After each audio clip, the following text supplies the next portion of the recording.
સુરતની અંદર પરિણીતાને વિધિના બાને એક ભુવાએ જે કર્યું એના વિશે હું તમારી સાથે વાત કરીશ। નમસ્કાર। આપણે ગમે એટલી વાતો કરીએ કે આપણે અવકાશમાં પહોંચી ગયા, આપણે સાયન્સમાં આગળ આવી ગયા, આપણે મોડર્ન જમાનો બની ગયો, બધી જ વાતો કરીએ છીએ, પરંતુ આજની તારીખે પણ અંધશ્રદ્ધા જોવા મળે છે। અને સુરતમાં એક એવો કિસ્સો બન્યો છે કે જે સાંભળીને આપણને એમ થાય કે હજુ પણ આવી અંધશ્રદ્ધા લોકોમાં પ્રવર્તે છે, હજુ પણ લોકો સુધરતા નથી। હજુ તો ઓગસ્ટ 2024માં જ ગુજરાતે એક કાયદો બનાવ્યો છે અને અંધશ્રદ્ધા વિરોધી, કાળી વિદ્યા, આવા બધાની સામે, મેલી વિદ્યા, આ બધાની સામે ગુજરાતે કાયદો બનાવ્યો છે। પરંતુ આવા જે ધતિંગવાળા લોકો છે એના ધંધા હજુ આવા ચાલુ જ છે, ત્યારે જાણીને નવાઈ લાગે છે। તો સુરતની અંદર પરિણીતાને વિધિના બાને એક ભુવાએ જે કર્યું એના વિશે હું તમારી સાથે વાત કરીશ। મારું નામ રાજેશ શાહ છે અને તમે જોઈ રહ્યા છો ગુજરાતના સૌથી મોટા ડિજિટલ ન્યૂઝ પ્લેટફોર્મ ખબરછે.com।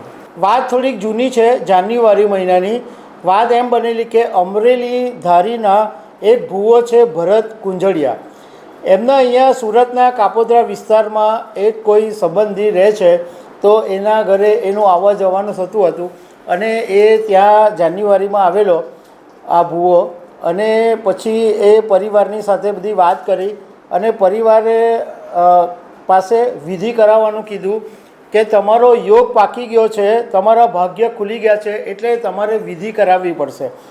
અને આ ભુવાએ આગોતરું આયોજન પહેલેથી કરી નાખેલું હતું। એણે શું કરેલું કે આ જે પરિણીતા જેના ઘરે આ ભુવો રોકાયો હતો એના પતિ સાથે જઈને સવારે બધો વિધિનો સામાન ને બધું લઈને એ આવી ગયો હતો અને રાત્રે બધા બેઠા હતા ત્યારે ભુવાએ અચાનક કીધું કે એક વિધિ કરવી પડશે। અને પછી પતિ અને પત્નીને એક અંધારા રૂમમાં લઈ ગયો અને પછી બંનેને નિર્વસ્ત્ર કરી દીધા અને એમ કીધું કે હવે તમારું જે યોગ છે એ તમારા મતલબમાં તમારું નસીબ હવે ખુલી જવાનું છે। આ વાતમાં પતિ પત્ની આવી ગયા અને થોડીક વારમાં ભુવાએ પછી પતિને રૂમની બહાર મોકલી દીધો કે વિધિ કરવાની છે।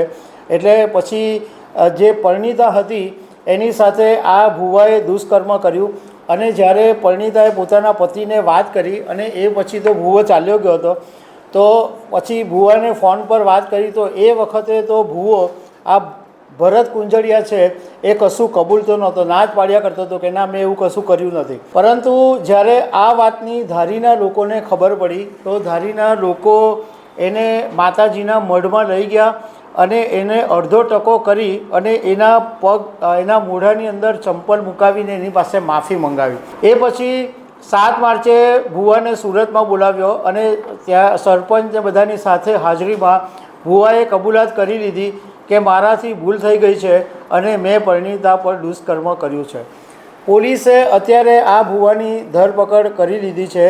આ તો એક ન્યૂઝ છે, પરંતુ હમણાં ઓગસ્ટ 2024ની અંદર ગુજરાતની અંદર આ કાયદો બનાવવામાં આવ્યો કે કાળો જાદુ, અંધશ્રદ્ધા, મેલી વિદ્યાની વિરુદ્ધમાં કે આવા જે કોઈ પણ ગઠિયાઓ હશે, છેતરપિંડી કરનારા હશે અને વિધિના નામે આવા દુષ્કર્મ કે પૈસા પડાવવાના લોકો હશે એની સામે આકરી સજાની જોગવાઈ છે।